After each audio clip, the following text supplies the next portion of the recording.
All right, back with my man Chris Bedard this week to talk about the Super Bowl. Football season's coming to an end. We have a great game ahead of us.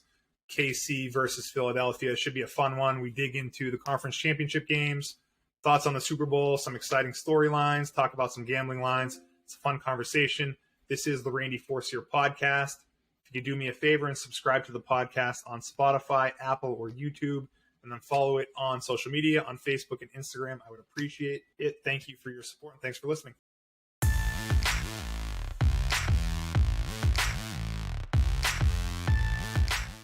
All right, Beds, we're back. It's one of my favorite times of year. Super Bowl's coming up this week. Fired up to talk to you about it. You ready to roll? I'm ready to rock, baby. Let's go. All right, so big game this week's obviously between the Chiefs and the Eagles. But before we get to that, we had a couple, well, I should say one good championship game and another one. Just wanted to recap with you. Let's start with the worst game because that 49ers-Eagles game ended up being a bust for a number of reasons. What were your thoughts on that game? You know, the 49ers defense was just something all year that carried that team. And then, you know, you get some good quarterback play along the way, and it's like you start to see them building momentum.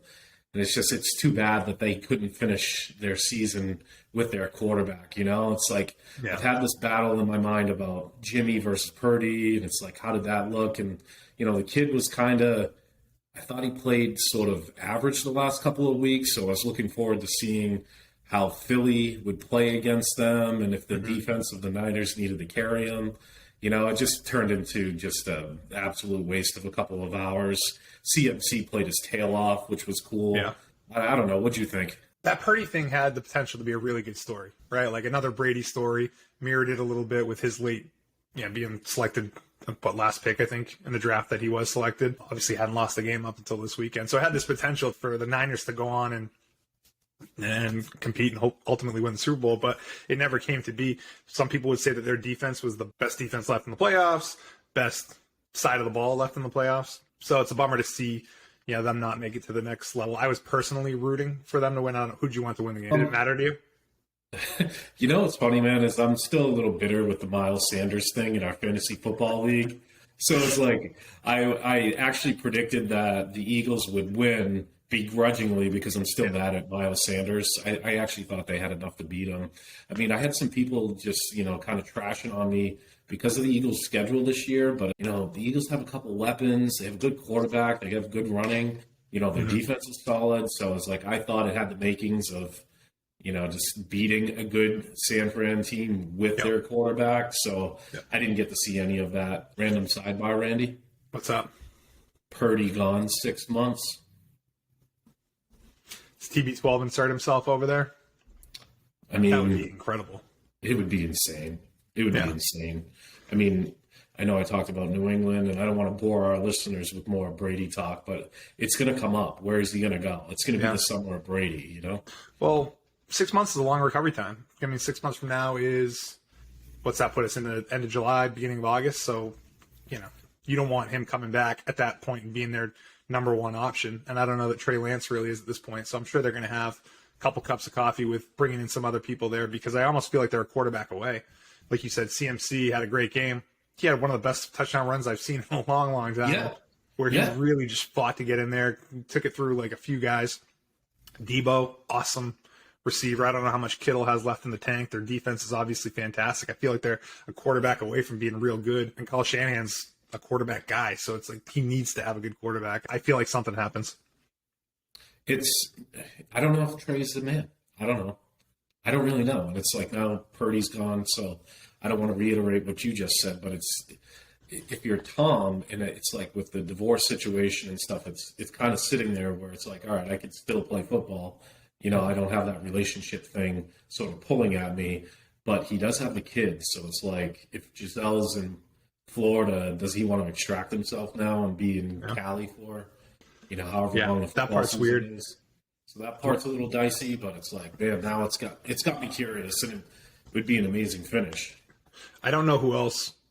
Who are the big free agent guys? I guess Aaron Rodgers, they're throwing around his name going to the Jets, but it would have to be via a trade. I don't know if they would necessarily trade him to the 49ers. So I don't know who else is a natural fit to move into that spot in the 49ers, but... Well, Jimmy G's a free agent. Yeah, Jimmy G's a free agent.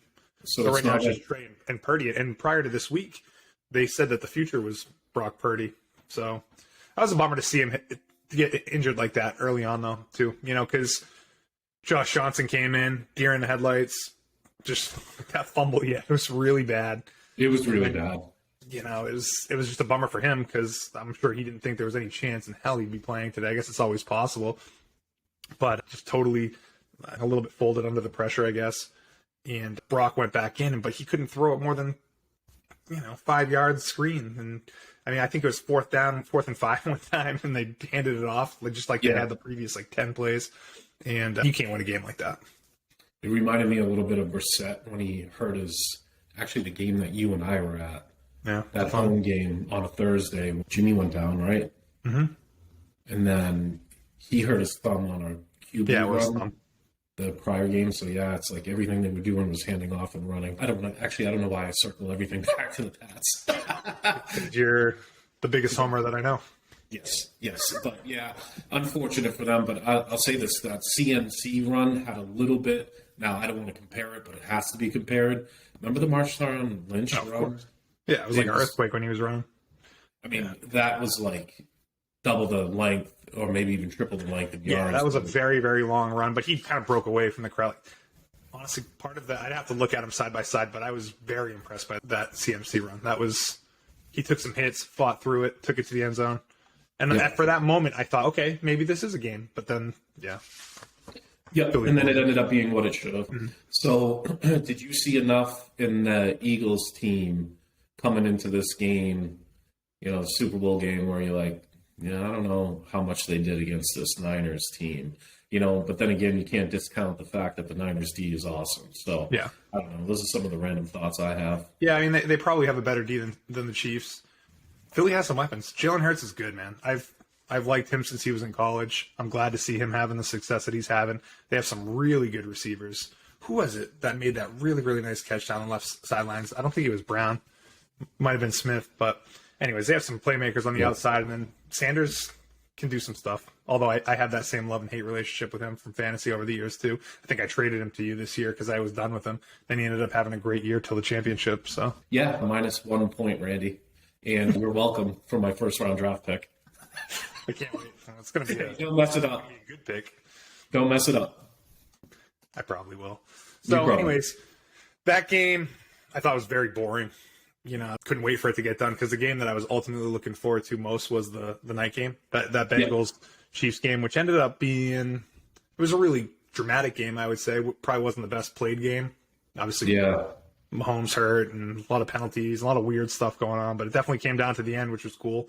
What did you think of the game? I have a question for you because you played football. I've watched so much football, so it's like I have all these opinions, but you've been on the sidelines. If your teammate made that mistake, because, I mean, those 15 yards were so important. Asai? Yeah, like, how does that look for teammates? Like, I saw some guys tearing them up. I saw some guys consoling them, which I think I'd be on the consoling side. Yeah. Inside, I'd be super pissed, full disclosure. But yeah. Well, there was that linebacker on the team. I forget the guy's name that I guess was in his ear pretty hard. Like, why would you hit that guy when he's out of bounds, or why would you hit Mahomes when he's out of bounds? I'd be on the side of consoling. I think that's just kind of how I am. But at the same time, I think you have to realize that they had plenty of chances on their own, and games aren't lost on one play, although it does very much feel like that one play had a huge impact, and it definitely did, but it is definitely the ultimate team game. Yeah. So it's hard to, although it's easy to place more blame on him because it happened and it directly led to the field goal, there was, again, plenty of opportunities. I would say, though, if I was in a position to know more than I know and coach football, I think the number one thing that I'd always be focused on is the play at the line of scrimmage, because I think everything starts and stops with that. Mm-hmm. All these years watching Patriots football, one of the great things Tom had, I mean, he very rarely had a season where his line was a mess. I mean, the 15 season was in that area because of injuries, but, like, Burrow, man, I mean, give the kid a second to throw. He was getting killed. I mean, they had no run game, so it's like, you got these burners outside. Higgins, Boyd ended up getting hurt, so that didn't help. Tight end's pretty awesome, and Chase is just amazing. But it's like, man, I wanted to see the game where that kid had more time. Yeah. So a lot of times he was rushing decisions. He turned the ball over a couple times. You can't do that. You know, that there was a deep interception that almost served as a punt where he threw it to Higgins. It was tipped and picked off, but that was an on-the-money throw. It was right there. The defender made a great play, hit it up. The safety came over and picked it off. So, I mean, that stuff, I guess, happens. It wasn't just like a boneheaded throw that he made. He had his guy. Then the cornerback closed on him. So it was just one of those things. But I thought he ultimately had a pretty good game, minus not being able to take him down at the end and win it. But, yeah, the ref stuff was weird. Like, I know that's a big story this week. I've seen some good memes where Patrick Mahomes and a ref were exchanged jerseys. I don't know if you saw that online. I saw that. Dude, I don't think I've ever seen a ref come on the field after the snap to stop a play. Then naturally the play is they make since he makes the play, then they let him go at it again, and then naturally they get a holding penalty, and it's just like every worst case scenario. And it's not like the Chiefs ended up scoring that drive, because I think they did punt it the next few plays. But still, it just didn't feel right. You know, and actually someone pointed out that there was I don't know who it was, but someone caught the ball for the Bengals inside the 5 and got basically lit up out of bounds too, like a late hit kind of thing, no penalty called. Yeah, and obviously on the Mahomes play, it was the right call, but like it just didn't seem like it was reffed the same way. A little frustrating. I wanted the Bengals to win, so I should say. You did, yeah, I did too. And I don't know if that's like KC hate. On my end, it probably is. I don't know. But I mean, it was all over social media. Anyone you talk to, and maybe it's KC hate across the board, across the country, but it did seem like that was a common story, at least online, that the refs kind of messed that game up a little bit. And I don't want to put myself in this bucket of like, and this, living around here, you have some of these like Cowboy fans that we have and a couple other teams sprinkled in here and there. And you always have to listen to this like obnoxious amount of hate for the Pats and the run that they had. And it's just like, beat us, stop us, beat us. I say us like I'm part of the team, but you always do. Yeah, right. But I don't want to be that guy that hates on this KC run, because we have to talk about how good of a run it is. Totally. I mean, he ran into Brady, in 19, but they were there. They were there in 20, 21. Here we are again. Mahomes is a witch. I mean, that just needs to be talked about. I mean, the kid's running on one leg and just dominating. I mean, he only had a couple throws that were off. I mean, what do you think of his game? I thought it was incredible. Yeah, I don't know why I haven't fully embraced Mahomes.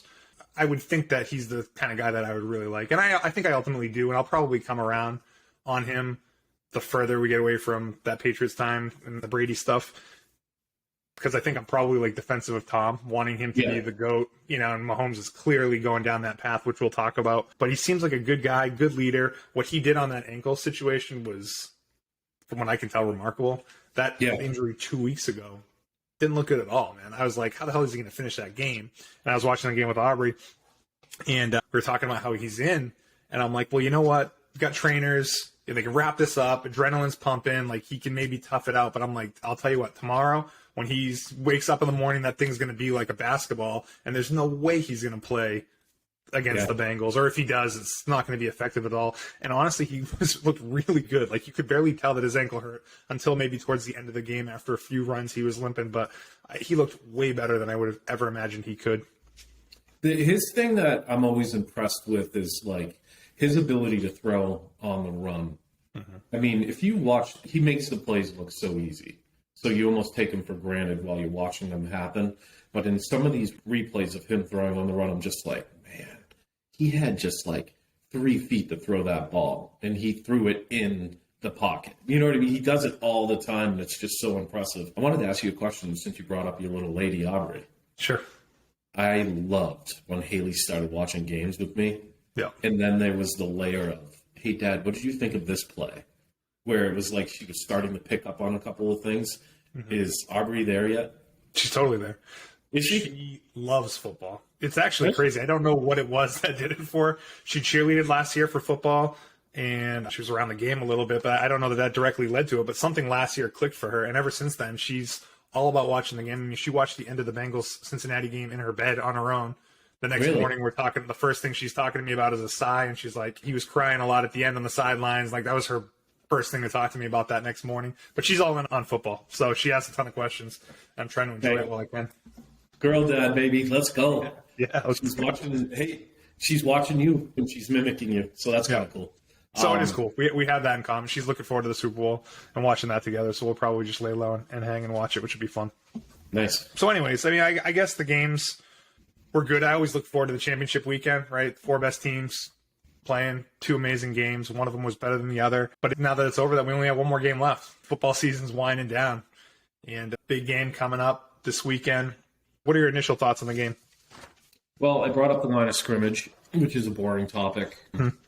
KC's line's amazing, so it's like half of this stuff we're talking about with Mahomes, he does have time to actually do that. I mean, you protect Mahomes, I mean, he can just do some special stuff. He's got 2 weeks to get healthy, too, so I don't think that ankle is going to be too much of an issue. I mean, it'll be lingering, but, I mean, he showed you what he could do, a couple days ago. As much as I'm rooting for Philly, it's like the... So you are rooting for Philly? I guess I probably am too, but man, it's a weird Super Bowl for me in the sense that, like, last year I very clearly wanted the Bengals to win, and most years I have a clear team I want to win. It's like I barely want Philly to win more than I want KC to win. It's very close for me. Yeah, and it's like you mentioned protecting Tom. It's like I'm still protecting the shield with the Pats, where it's like I want to see this scenario with Mahomes that sort of LeBron goes through. It's like he's there every year, but he's only got 4 championships. Yeah. It's always like when you're such a homer, you could say, but he only has 4 championships. Dude, he has 4 championships. That's 4 more than me. Yeah. You know what I mean? So it's like I can't really hate on the kid. So it's like if you look at this objectively, Casey's going to have to lock down the wide receivers. They're going to have to do a good job with the run game, which I think they can. Chris Jones is such a beast. I mean, that kid is just blowing up everything at the line of scrimmage. So it's like you get a lot more of that. Stay in your lanes, contain Hurts. It's like Hurts is a wild card though, man, because like he's way more mobile than what Joe Burrow is, and I think Hurts didn't move around as much quite this weekend. I don't know if he's scared of his shoulder or whatever, but if he can move around a little more, that's a little bit of a variable that Casey didn't face this past weekend. And something that needs to be brought up. I mean, maybe I'm a little gun shy here with like an actual prediction, because like I did say the Pats would win a playoff game. Yeah. I did say we'd have a repeat of the prior year Super Bowl. I mean, everybody got injured for the Rams. So it's like, where am I at with my predictions right now on the Randy Forcier podcast? What do you think? I need to nail this one. I think I'm leaning KC, dude. Yeah. Got into my head, I'd say KC. Hard to go against Mahomes. They've been there before. Do you know who's favored in this game? I think isn't KC giving 2.5 right now? I saw 1.5. I guess it's not very common for there to be a less than 3-point spread in the Super Bowl. So I think it just shows you how even these two teams are, at least viewed from the bettors. So pulled a couple storylines that I think are interesting for the Super Bowl, and I just want to get your thoughts on some of them. So I'm gonna read through them, okay? Yep, let's do it. So the question is, do the Philadelphia Eagles have one of the best defenses in NFL history? And before you answer that, I guess they're the 4th team in NFL history to have more than 70 sacks in a season. So they definitely got to the quarterback this year, made some noise. They are also the 5th team in NFL history to win the divisional, playoffs, and conference championship by at least 21 points. And including the playoffs, the defense now holds the NFL record for the most sacks in 1 year before the Super Bowl at 78 and tackles for a loss with 106. So they've only allowed 14 points in the 2 playoff games. So I don't know. Their defense is pretty good. I don't realize that since I'm not a Philly guy, but when you hear some of that stuff, you're like, okay, that might be a little bit of a different test for KC. Yeah, I was aware of some of it, but those stats are actually pretty ridiculous if you think about it. And I think, I mentioned the line of scrimmage stuff. KC's line is actually pretty sick. They rebuilt it. They stole, our boy Tooney. Actually, I don't want to stumble upon this thought, but I really think it boils down to some of these games where we see these great quarterbacks losing. It's actually because their team is losing at the line of scrimmage. I mean, you could talk about the Giants-Pats stuff. That's the key to – I almost feel like you said, the line of scrimmage is so important. It's the key to football. If you can pressure the quarterback, make him have to make quick throws, panic, get uncomfortable, it makes such a big difference. And some guys can overcome it, but in general, yeah, it's huge. So that could be an equalizer for them. It could be, and I think it's like I'm sort of leaning towards this KC prediction, and I kind of want to throw in this disclosure. I really feel like whoever wins the turnover battle, the game's going to lean in that direction, and it's like, does Philly have enough to put pressure on Mahomes to actually make him make a few bad plays, which we know he is actually capable of. Yeah. He could get a little crazy. He could get a little like ad-libbed, so. Totally. That fumble he had last week was pretty weird. Like the throw and right. Like, yeah, he's not immune from some weird plays, but next thing, Patrick Mahomes seeks to build his GOAT resume. All right. Okay. Patrick Mahomes, NFL records that he has through 75 starts, passing TDs 181, passing yards just under 23,000, QB rating at 105.6, and 59 wins. He also holds the NFL record for the most playoff touchdown passes at 32 before turning 28 years old. Yeah. And what'd he do? He's the youngest quarterback in NFL history to reach 10 career playoff wins at 27 years and 134 days. Brady had it at 28 years and 157 days. So it's like, man, he's on pace. He's definitely on pace to be in that GOAT conversation if he keeps it up, and getting this win this year would obviously help a lot towards that. Those Pats winning records, like you look at Brady's stats up until that point, I think Tom's only actually one loss ahead of Mahomes at this point in his career. I think Tom had 15. Mahomes only has 16. Like, let that sink in for a second. He's on a Brady pace of winning right now. Yeah. Pretty amazing. And his stats are way better than Brady's was at this point, because there's probably around this time in his career that Brady started to turn it on, get some weapons, win some MVPs, and then like the last 2/3 of his career was when he had some high stats. But I mean, Mahomes is just absolutely killing it. But like anything, the longevity will be a piece that we can't really tell, if he has that. And such a smart decision by the guys that make the decisions in KC, because if you remember the year before Mahomes was drafted, Alex Smith had a really good year. The Chiefs had a really good year. Granted, they got pounded by the Pats in the playoffs that year, if I remember correctly. Yep. But yeah, what a decision actually to take the kid, and what a lack of a good decision by all the teams before the Chiefs. You look at that stuff sometimes, and it's just like, how'd you guys miss out on that? Like, what do you think? Do you think of someone like Giannis to flip the NBA for a second? Yeah, I guess it's easy in hindsight, but a lot of people missed on him. Danny Ainge is so good at his job. I have a couple of them that he missed on, as many as he's hit on. More specifically, the Jaylen Brown draft. I mean, that draft was not what it was built to be, and Jaylen ends up being the best pick there. But he was crapped on for that by a lot of people. So, anyways, yeah, it's hard to find these guys, or have the foresight to see it in the moment. But in hindsight, a lot of people missed on Mahomes. So I know we're on the football topic, but I was going to ask you a question. Do you know who the Celtics drafted before the Greek? White kid from Gonzaga. Who was it? I don't remember his name. Kelly Olynyk. Oh yeah, he was from Gonzaga, huh? Well, that actually just makes me mad. Yeah, when you say that, right? Like, what the hell? Well, look at the film from back then. I mean, he looked scrawny kid from nowhere. So anyhow, those things happen. I guess you never know. You have guys like Tyler Hansborough. You think these guys do good out of college, and the game doesn't translate. And Giannis, literally is a freak. No one really realized he's quite as good as he is. So it's just one of those things. Other topic. I don't think this is a big deal, but this is a talking point for people. But Andy Reid faces his old team with a chance to win a second Super Bowl. So I guess that's fairly rare that a coach would take two different teams to the Super Bowl and then play his old team in the Super Bowl. So doesn't really move the needle for me. Does it move it for you?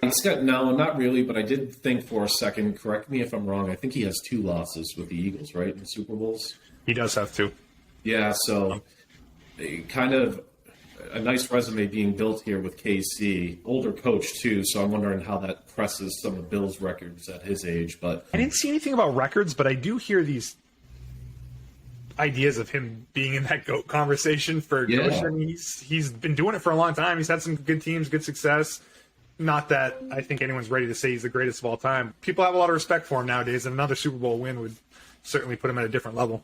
It would, but what if he loses? That's the thing. Now all of a sudden, maybe those fans in Philadelphia have a little ammo in their thought processes about Andy, because they have to be jealous. And as great as it is for the Eagles to be in the Super Bowl, man, it's been a couple of hard years in between those losses.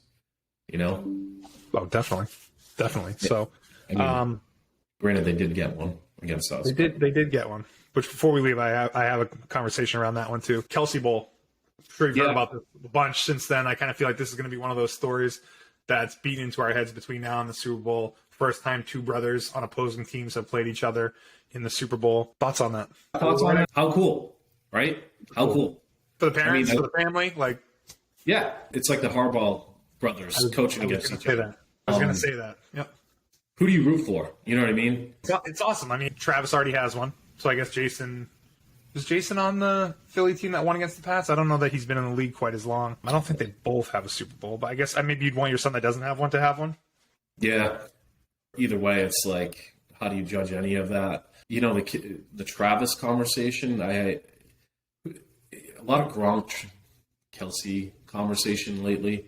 Mm-hmm. It's like I'm starting to judge Gronk a little bit on that longevity thought process.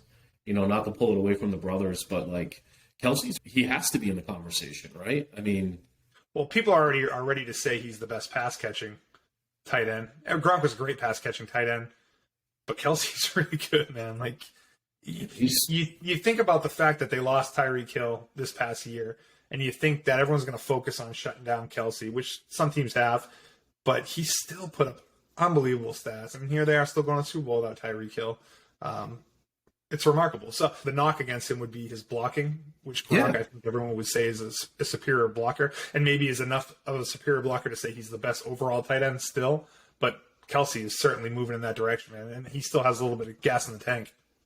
So you just nailed an important point. And I'm leading Kelsey, just so you know. Mm-hmm. And you know, I've had him in our fantasy league for years, so it's like I've been paying attention to his stats every year on the regular. Yeah, you're a big tight end guy. Yeah, definitely a big tight end guy. But I actually watch Kelsey block. I mean, he's serviceable. He's not Gronk. Full disclosure, he's not Gronk. But when you use the term maybe Gronk is the better overall tight end because of the blocking and pass catching, do you start to judge Gronk on longevity, games played? Like you really start needling some of these little details. And Kelsey's been around. He's always been hurt, or in my perception, he was always hurt. He was on the sidelines for that Super Bowl against Atlanta. Yeah. Hurt his arm a bunch of times. He had a hard time staying on the field. I think he's 33 years old now, retired. Yeah. I mean, he took a beating. But, yeah, I think longevity plays a role. What? Kelsey's 33. Is he? No kidding. Yeah. Crazy. I actually heard that he hurt his back in the walkthrough. Did you hear that before the game? I did. And he was actually questionable to play, and he freaking played. And you couldn't even tell that he was hurt at all. So I don't know. I have more respect for him. He seems kind of, it's weird to say, he seems kind of like a douchey guy. Like, off the field, that part kind of annoys me a little bit. Yeah. But he's a pretty hell of a player. The douchey stuff is starting to matter to me a lot more now with you know, having kids and the younger generation. You just want to see these guys be themselves, but like have that area of like, all right, I shouldn't do this in front of a television because some young kids watching me right now. But ultimately, though, the storyline of brothers playing against each other, it's pretty cool. Mm-hmm. Makes me wonder, anytime there's siblings in professional sports with like Steph and Seth Curry or these guys or McCourty brothers, like what the hell's going on with these families? Like it's just remarkable. I don't know that his dad or anyone in his family is especially athletic or has any achievements like that. It's just, it always blows my mind when there's brothers in a professional sports league. Yeah, the outliers, you know, the outliers. Right place, right time. Are they putting the 10,000 hours into it? I'm sure the guys are putting the work in, but there is some natural something going on. That's just pretty cool that both of them are in the NFL. That's brother scenario off the top of your head. For football? Anything. God damn. Yeah, goddamn on mine. A lot of the Manning brothers kind of comes to mind with them each winning a Super Bowl. It's probably them. Is there anybody else? I mean, the Curry brothers, it drops off. I mean, Steph's all time, but Seth's whatever. Not a bad player, but not a good player. You know what I mean? Yeah, man, that's what comes to mind. I can't even think of another comparable. I totally wasn't prepped for it, so I'm going to Google it afterwards, and there's probably going to be like 100 perfect examples that I'd never thought of. But, but that's what comes to mind. So is that what comes to mind for you? Manning. Yeah, Manning. Yeah. Last one.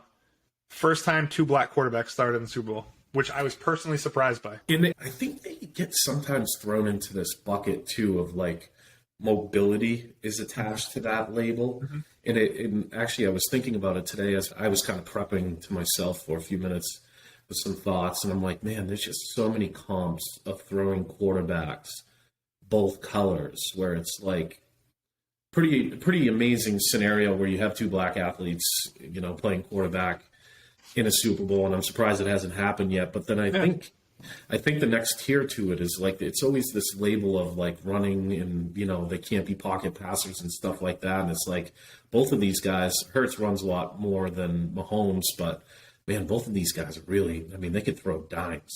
Definitely. And it's like the comps that I started thinking about is like Randall Cunningham, Michael Vick, Steve Young.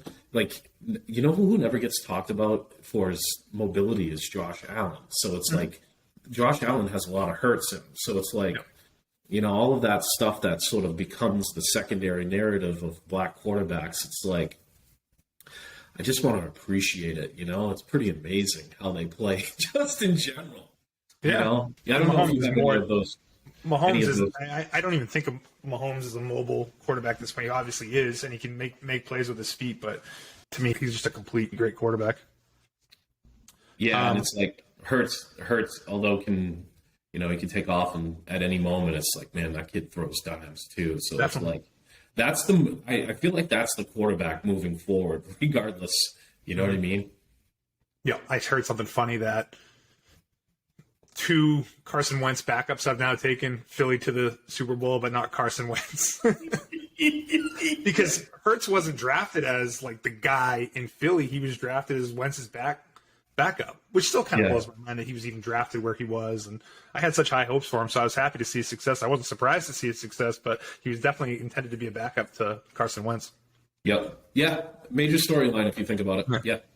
And then it says, if Hurts wins this, he will join Joe Namath and Joe Montana as the only 3 quarterbacks to win a national championship in college and the Super Bowl, which I was actually surprised to hear that as well. Who are the others? Joe Namath and Joe Montana. Yeah. So anyways, it should be a good game. I don't think it's going to be a blowout. Obviously, the line's tight. It could go either way. I think KC wins it. Maybe I slightly want Philly to win it, but I think we're in for a good one either way. What's the score? If I had to guess the score, I'd probably say 28-24. KC. Yeah, I'm in that like 31-34 area. Yeah, one more score. But it's like, again, the defense on both sides, actually. It's like, will it be a track meet? I don't know. But if you do have a couple turnovers that lead to points, it's going to put some pressure on the offenses to get moving and maybe do a little bit more. Turnovers are so huge, So Super Bowl MVP odds: Jalen Hurts plus 125, Mahomes plus 130. So I guess that's basically saying that they think the Eagles are going to win, and quarterback attached with whoever wins is going to win it. Kelsey is plus 1,200, which honestly, if you think Casey's going to win, he could probably have a big game. I wouldn't actually could see doing that. AJ Brown plus 1,300, Devonta Smith plus 2,500. That seems like a long shot. Yeah. Obviously, the long shot. Miles Sanders plus 3,100. So I feel like those top 3 are really the only 3 that could win it. And I honestly feel like Mahomes ends up winning it. I just expect his injury situation, if they win, is probably going to be because he had a really good game, made some really impressive plays. I just can't see how he wouldn't win it if KC wins. Out of curiosity, what is that Valdez-Scantling? It doesn't say. He made some plays this weekend, man. With all the injuries they had, I was shocked with the plays he was making. He's not on there. It stops at Miles Sanders. He just shows up.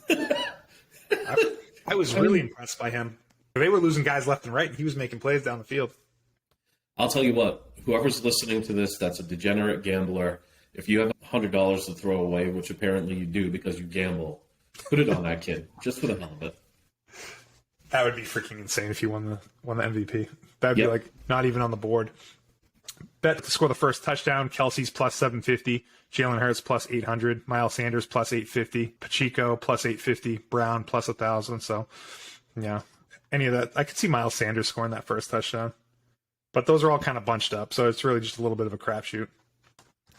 Pacheco, man, he could run that kid. Yeah. I had CEH on some fantasy teams even earlier this year and last year and had high hopes for him. Is he on the team anymore? Clyde Edwards-Helaire? Is he on? I don't even know if he's on the team. if I he's don't like a know. practice squad now or what the deal is. But Pacheco's a stud, man. You know, it's crazy how people just kind of fall into, or teams fall into having these good young studs, and you know, super The running- frustrating. Those were the bets that kind of struck me. Right, there's a bunch of over/under stuff on yards, and then the more exotic stuff like the national anthem and coin toss and color of the Gatorade and all that stuff. But What do you see for yards between Hurts and Mahomes? Hurts and Mahomes. I would guess that Hurts is like in the 175 area, 275 area. As I And say, Mahomes- 175 seems too low. So Mahomes, it's 287.5 for his over/under, and then passing yards 242 for Hurts. How much? 242? Yeah, total yards 294 with rushing yards. I don't know, man. I kind of take the over on that stuff. Man, that's a juicy line right there for Hurts. Pacheco over/under is 52 yards. McKinnon's been a good addition for them. So yeah, Kelsey 78.5 yards over/under, 7.5 receptions, 0.5 receiving touchdowns. I feel like he's going to score a touchdown. I'd be really surprised if he didn't score a touchdown. Yeah. Yeah, those are the over/unders for individual yardage. But yeah, man, hammer the overs. I mean, you have to figure that there's going to be a bunch of offense, right? They're obviously good defense, and we talked about that, but I don't know, man. These guys they have some weapons here on offense. So yeah, buddy, I'm fired up for the game. I mean, that's all I really want to talk about. I mean, it's again, it's my favorite times of the year, man. Super Bowl Sunday. Really looking forward to it. Go Philly, I guess. Probably KC. We'll see. all right. We'll be watching, and it's been fun talking about the football season with you. We started out early on, did a little bit of a preview, made some picks, picked the Bills, I think, to win it all, picked Josh Allen to win MVPs. It didn't work out, but it's funny how that happens. You just never know with the NFL. I would have never guessed, KC versus Philly, but here we are. It's fun being out and about in town, like at some of those field hockey games, and to get needled about some of my predictions. Hey, you know what's looking good NBA wise? Embiid MVP. That was my pick. Let's go. I went JT, right? Yeah, which looked good early on. When you're making picks and you're putting yourself out there, you're gonna look smart on some, and you look like an idiot on others. But it's fun just kind of talking about it. And that's one of the best things about sports. So glad I've done it. So hey, thanks for having me, dude. I'm having a good time, guys. Thanks for listening. Yeah, definitely looking forward to future pods and getting ribbed by people for my obnoxious picks. Awesome, bud. Thanks, man. We'll do it again soon. All right. All right, bud. Thank you.